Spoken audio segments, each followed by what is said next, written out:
안녕하세요. 주식살롱의 하창구입니다. 자, 오늘 함께할 이야기는 공매도 금지 7월 재개는 어렵다를 가지고 시작하도록 하겠습니다. 갑자기 단정을 지으니까 좀 그렇나요?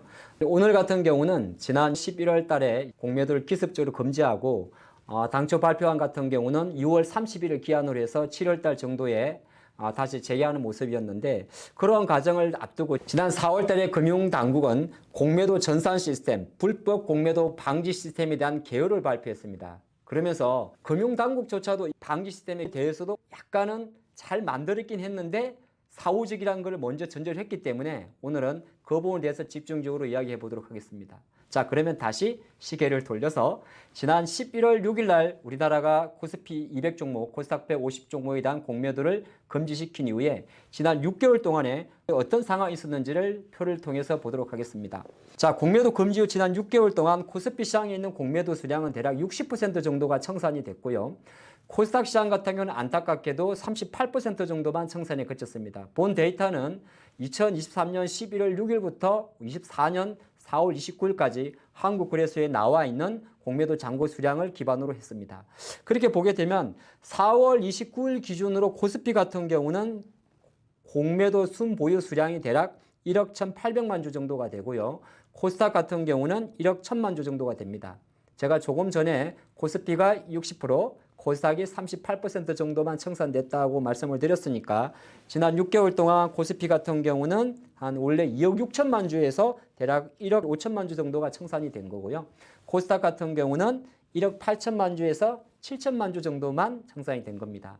그러면 지금 5월 기준으로 자료를 잠깐 보시면 코스피 같은 경우는 이 표를 보시면 왼쪽이 잔고 수량 기준이고 세 번째가 금액 기준인데, 수량 기준으로 놓고 보면 여기 나와 있는 기업들 두산에너빌리티나 삼성중공업, 카카오뱅크 이런 기업들이 500만 주 이상의 공매도 수량을 보유하고 있습니다. 아직 청산이 안 된 거죠. 기존에 공매도 포지션이 유지되고 있다, 그렇게 보시면 좋을 것 같고, 근데 이거는 수량 기준이고 가장 중요한 거는 세 번째 있는 금액 기준입니다. 금액 기준을 놓고 보게 되면 다섯 번째 삼성전자가 2,850억 정도의 공매도 잔고를 갖고 있고요.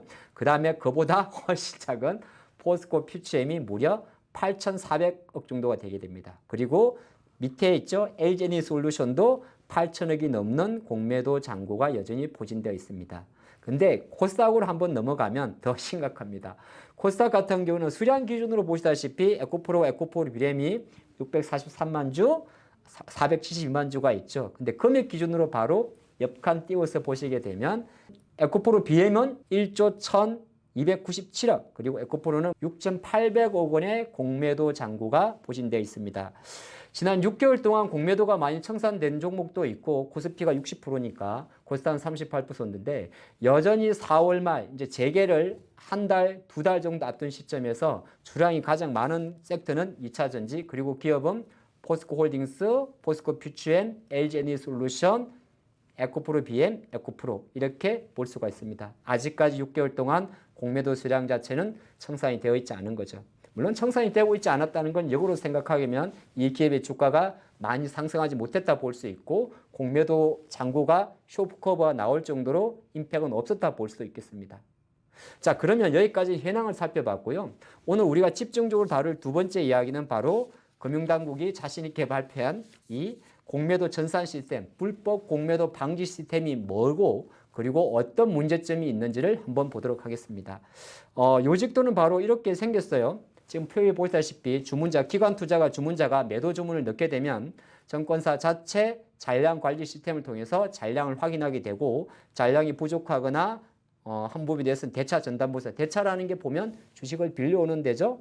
그걸 확인한 상태에서 증권사를 통해서 주문을 넣게 됩니다. 매도 주문을 넣겠죠. 그러면 그 주문 자체가 우리가 일반적으로 주식을 사고 파는 것처럼 한국거래소 매매 체결 시스템으로 전달이 되는 거고, 그 순간 KRX 매매 체결 시스템에 들어오게 되면 지금 말씀드린 불법 공매도 방지 시스템, 영어로 NSDS라고 이야기를 해요. 이 NSDS에서 상시적으로 자동 탐지해서 잔량도 확인하고, 여기 보면 플러스 마이너스가 있죠. 대차 내역도 확인하고 매매 체결 내역도 확인한다는 겁니다. 근데 이렇게 보면 서로 와닿지가 않죠. 제가 한번 예를 들어서 말씀을 좀 드리면 이 그림은 이제 백주라고 되어 있는데 뭐 똑같은 내용입니다. 이 표를 같이 보시면 불법 무차익 공매도를 판별을 한다는 이야기인데 리얼타임으로 잔고가 없는 상태에서 백주에 대한 매도 체계를 넣습니다. 그리고 나서 매도가 하고 나서 사후적으로 주식을 빌려오면 이거는 리얼타임으로 이거는 무차익 공매도라고 체크를 한다는 거죠. 누가? NSDS가 말이죠. 불법 공매도 방지 시스템이. 근데 이건 너무 이론적인 건데 여기에서 이제 문제점이 좀 하나 생기게 됩니다. 아주 이 다이어그램을 놓고 보면 뭔가 기관 투자가는 기관 투자가대로 자체 관리 시스템이 있고 리얼타임으로 적혀 있잖아요. 그리고 증권사는 이제 서버 중계로 보시면 좋을 것 같고 이 내용 자체가 한국 거래소 리얼타임으로 실시간으로 가서 바로 NSDS가 딱 잡아낸다 이렇게 나와 있는데 여기서 이제 문제점이 하나 발생하게 됩니다. 이거는 이미 금융당국도 발표하면서 이야기를 했는데 이거는 약간의 사전적 의미가 아니고 사후 적발 시스템을 갖추고 있습니다. 표를 보게 되면 이미 주문은 들어간 거잖아요. 영주에서 백주 매도. 그리고 나서 다시 차입을 해옵니다. 이게 무차익 공매도라고 하는 거죠. 그리고 나가게 되면 금융당국은 아니 어차피 전산화를 할 거면 사전적으로 해야지. 예를 들어서 그럴 수 있잖아요. 백주를 빌려와서 주가가 만약에 10% 내려왔어요. 그리고 다시 백주를 빌려와서 채워놨습니다. 그러면 그 10%가 내려갈 때 내가 받고 있는 개인 투자가 입장에서는 억울하게 10%가 내려왔고 그럼 적발이 됐습니다. 그럼 금융당국이 너 왜 그랬어? 끼케야 과징금 매기고 벌금 매기고 경고 주겠죠. 근데 우리가 잃어버린 투자가들의 돈은 어디로 갔어요? 보상해 줄 수가 없는 거잖아요. 무슨 말이냐면 아주 거창하게 NSDS라고 상시 자동 탐지라는 기능을 탑재를 했습니다만 금융당국 자체도 이거는 사전 차단 시스템이 아니다. 우리 투자가 입장에서는 사전적으로 불법 공매도, 무차익 공매도를 잡아달라고 전산화를 요구했으나 실제적으로 금융당국은 사전 차단이 아니라 약간은 사후 차단이라는 걸 표에서 확인합니다. 그래서 이렇게 이야기를 하죠. 야, 왜 이렇게 그럼 사전적으로 못 잡습니까? 라고 했더니 이렇게 이야기를 합니다. 실시간 매도 주문 파악도 어렵다. 예, 뭐 어때 그렇다 쳐요. 그리고 또 하나가 주문 속도 지연. 이게 지금 보면 아주 기계적으로 전산으로 되어 있습니다만은 사실 우리가 눈으로 인지하지 못할 정도로 여러분들 매매를 해보시면 샀다 팔았다 하는 순간 바로 체결이 되죠. 눈엔 보이지 않지만 상당히 빠른 속도로 내 단말기를 통해서 증권사를 가고 그 증권사에 가서 그게 다시 KRX 가서 오는 거잖아요. 그러다 보니까 주문 속도 지연으로 외국인이 이탈할 수 있다 이런 단어를 씁니다. 그래서 사후 적발 시스템을 채택했다. 글쎄요. 이 부분을 볼 때 저는 상당히 이 전산 시스템에 대해서는 아직도 불안전하다는 생각을 잠깐 해보겠고, 이건 이제 약간 뭐 우리의 멘탈적인 관점과 로직적인 관점이 있겠는데, 실제적으로 이게 작동을 잘 할까에 대한 의문점도 많이 생깁니다. 그중에 어떤 게 있냐면은, 증권사들도 이런 식으로 자체 잔고 관리 시스템을 만들어야 된다고 합니다. 그렇게 되게 되면 시스템적인 비용도 들 거고요. 또 시스템을 구축하는 시간도 들 겁니다.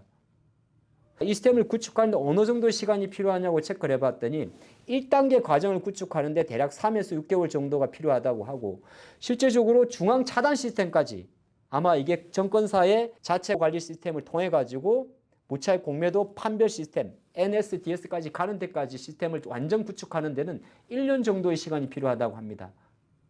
근데 여기서 한 가지가 또 있어요. 뭐냐 하면 자본시장법 개정안까지 또 필요합니다. 그건 또 뭐냐 하면 실제적으로 공매도 같은 경우는 잔고 내역을 확인을 해야 돼요. 그렇죠? 확인해야 되고, 또 하나가 이렇게 거래소를 통해서 이루어지는 대차를 통해서 장내 주식 외에 장외 거래에 대한 잔고 확인이 필요합니다. 근데 장내 거래와 장외 거래에 대한 잔고 확인을 위해서는 자본시장법 개정안이 필요하다고 해요. 자본시장법 개정안이라는 것은 국회가 회의가 진행되는 동안에 과정을 거치게 됩니다. 시점으로 놓고 보게 되면 7월 재개라고 합니다만은 이 NSDS만 봤을 땐 7월달 재개는 불가능한 거고요. 자본시장법 개정안까지 완벽하게 통과하려고 빨라야 12월 마지막 국회, 그러면 내년 이후에는 할 수 있습니다. 어느 정도 이렇게 완벽하게 준비가 되어 있지 않는 상태에서 시장도 이미 7월달 공매도 재개는 어렵다고 이야기를 하는 거고요. 오늘 이 시간에는 불법 공매도 방지 시스템 NSDS를 통해서 공매도 금지 기간에 금융당국이나 기울어진 운동장을 바꾸기 위해서 한 준비 작업은 완벽하지 않다는 걸 우리는 확인해 볼 수가 있고, 이거는 아주 많은 공매도 금지 기간에 이루어져야 될 제도 중에 빙산의 일각일 뿐입니다. 여전히 기울어진 운동장에 개인 투자가와 기관 투자가의 차입 기간이라든지 연장, 점거금에 대해서는 많은 문제점을 안고 있습니다.